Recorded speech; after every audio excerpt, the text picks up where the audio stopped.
여러분 안녕하십니까? 정관용입니다.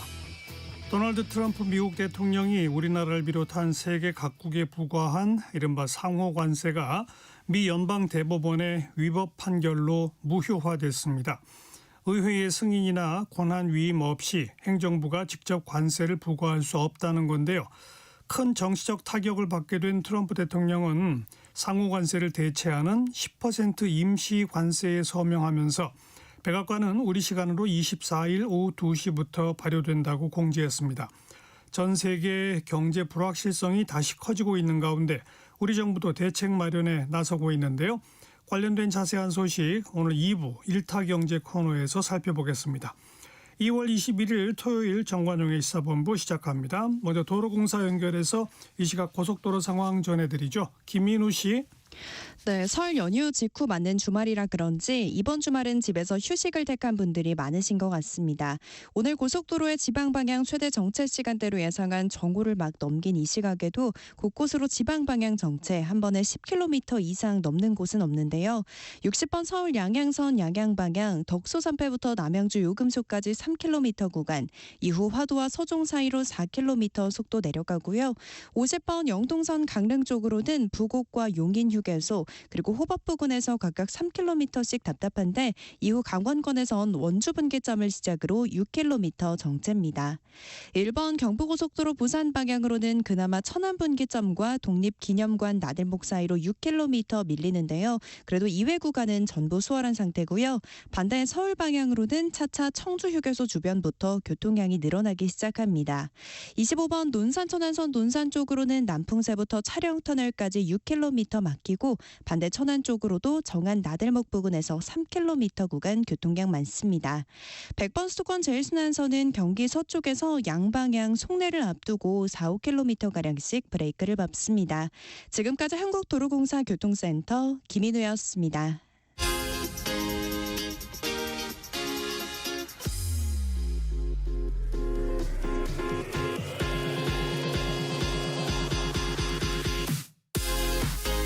대한민국 시사의 중심 토요일 일요일 낮 12시 10분 KBS 1라디오 정관용의 시사본부.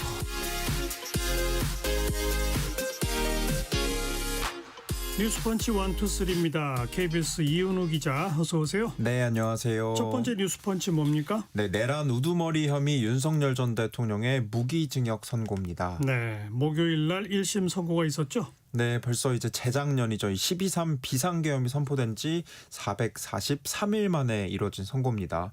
내란 우두머리 혐의를 받는 윤 전 대통령에 대한 1심 선고가 목요일에 있었는데요. 가장 주목할 점은 역시 내란이라는 점에 대한 재판부의 판단이었습니다. 재판부는 12.3 계엄을 국헌문란 목적의 폭동, 내란이라고 판단을 내렸고요.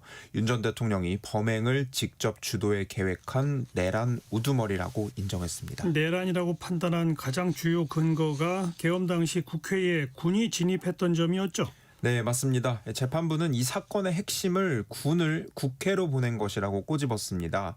군을 통해 국회 기능을 마비시켜서 계엄 해제 의결을 막고 국회가 기능하지 못하도록 하려 했다는 겁니다.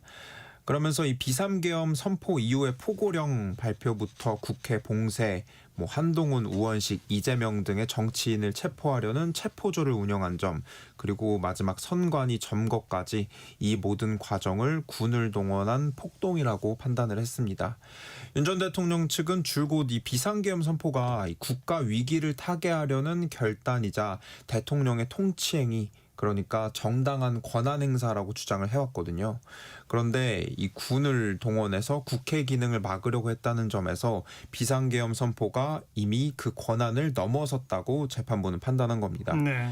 또 이 민주당의 국정발목 잡기를 이 비상계엄의 어떤 원인 하나로 제시를 했었는데 이러한 내란 행위에 정당한 사유가 될 수 없다, 이렇게 법원은 판단을 했습니다. 이날 재판엔 계엄에 가담한 혐의를 받는 군과 경찰 관계자들에 대한 선고도 있었는데요. 김용현 전 국방부 장관과 노상원 전 정보사령관에 각각 징역 30년과 18년의 중형이 선고됐고요. 그리고 계엄 당일 경찰이 국회 앞을 막아선 것과 관련해 당시 경찰 책임자인 조지호 전 경찰청장, 김봉식 전 서울경찰청장 역시 내란 공범으로 인정돼서 각각 징역 12년, 징역 10년이 선고됐습니다. 윤 전 대통령은 재판 다음 날 바로 입장을 밝혔죠. 네, 윤 전 대통령 비상계엄 이후 처음으로 이제 우선 국민에게 사과 입장을 밝혔습니다. 1심 재판부에서 계속 이 윤 전 대통령이 반성하는 모습을 찾기 어렵다 이런 점을 꼬집어 비판하기도 했었는데요. 하루 만에 구국의 결단이었으나 국민 여러분께 사과드린다고 밝힌 겁니다. 다만 이제 이 사과가 좀 아닌 것처럼 느껴졌던 이유는 이 윤 전 대통령이 군이 국회에 갔기 때문에 내란이라는 논리는 납득하기 어렵다면서 판결에 대한 불만을 곧바로 드러냈습니다. 특히 이 사법부 독립을 담보할 수 없고 법과 양심에 의한 판결을 기대하기 곤란한 상황이라며 이 법적 다툼이 무슨 의미가 있는지 깊은 회의가 든다 이렇게 밝혔는데요. 사실상 재판 불복 의사를 밝힌 거로 보이고요. 변호인단 측은 우선 당장 항소 포기는 아니라고 설명을 했습니다. 네. 두 번째 뉴스펀치는 뭡니까? 네, 두 번째는 국민의힘 장동혁 대표 전륜 대신 윤어게인입니다. 장동혁 대표가 어제 그 윤 전 대통령의 선고에 대한 입장을 밝힌 거죠. 네, 국민의힘 지도부는 이 12.3 계엄이 내란이고 윤 전 대통령이 내란 우두머리라는 1심 재판부 판단이 나온 날 당일에는 최대한 말을 아꼈습니다.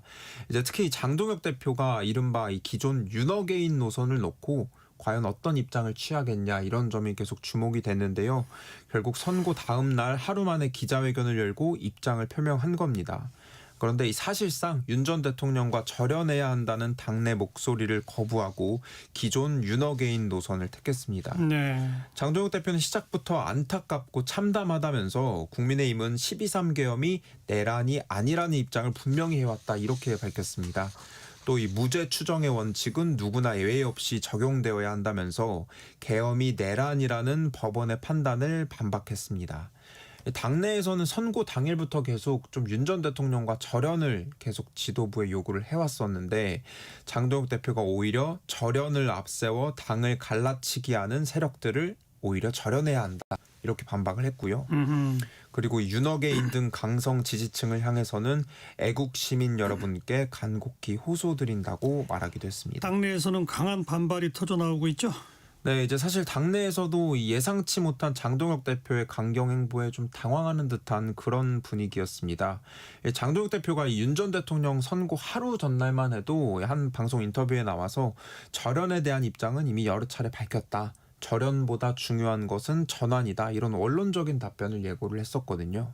그런데 내란이라는 법원 판단이 나오고 하루 만에 내놓은 장 대표 입장이 사실상 윤어게인이라는 기존 윤 전 대통령 지지자들과 강성 지지층을 겨냥한 그런 발언이라 더 반발이 터져 나왔던 것 같고요.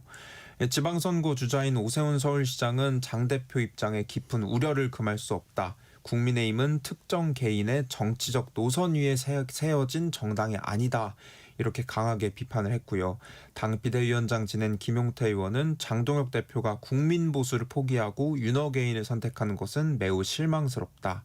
보수 정당사에서 윤 전 대통령을 지워야 한다고 비판했습니다. 당내 의원들 간에는 사실상 장 대표의 이번 기자회견을 놓고 대국민 선전포고다. 장동혁 대표와 절연해야 한다. 이런 공개 비판까지 나왔습니다. 네. 민주당에서도 장 대표를 향해서 윤석열 대변인이냐, 국민의힘 정당 해산의 토대가 마련된 것이다. 이렇게 기존에 주장하던 이 정당 해산을 다시 꺼내 들었습니다. 국민의힘은 지방선거 앞두고 계속 노선 변경에 대한 좀 논의가 이어져 왔던 상황이었거든요. 윤 전 대통령과의 관계를 끊어내지 않고 이 다가오는 6월 지방선거에서 승리할 수 있겠냐 이런 비판 때문이었습니다. 그래서 이런 흐름과 함께 당명 변경 최근에 이런 어떤 개혁 과제들을 좀 준비를 하고 있었고요. 실제 윤 전 대통령 선고 당일에 장 대표는 입장이 없었지만 또 다른 당내 투톱 중 한 명인 송원석 원내대표가 곧바로 이 선고 결과를 보고 책임을 통감한다. 헌정 질서를 위협하고 파괴하는 과거 미래 세력과는 단호히 선을 긋겠다면서 이 기존 윤어게인 세력과는 절연하는 듯한 입장을 취했거든요. 그랬죠. 그런데 또다시 장 대표가 강성 지지층을 대변하는 듯한 목소리를 내면서 이 원내 투톱, 이 원내대표와의 입장도 좀 거리감이 있었고, 이 국민의힘의 이 선거 체제 전환 준비가 좀 당장 어렵지 않겠냐, 이런 관측까지 나오고 있습니다. 네. 마지막 세 번째 뉴스 펀치는 뭡니까? 네, 세 번째 미 연방대법원 트럼프 상호 관세는 위법 판단입니다. 밤 사이에 들어온 소식이죠.